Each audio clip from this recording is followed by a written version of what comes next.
ಮನದ ಕಲ್ಲನು ಎಡವಿದ ಮನುಜನ ಬೆರಳಿನ ಗಾಯವು ಮಾಯದು.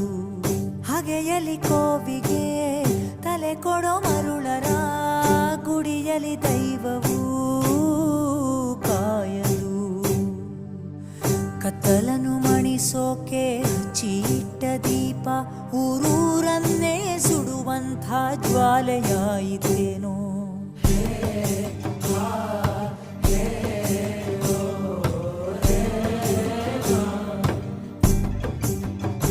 ಓ ಗರ್ಭದಲ್ಲೇ ಆದ ಗಾಯ ಹಣೆ ಬರಹ ಯಾತಕ್ಕೆ ಮದ್ದು ಅರಸಿ ಅಲೆದಾಡ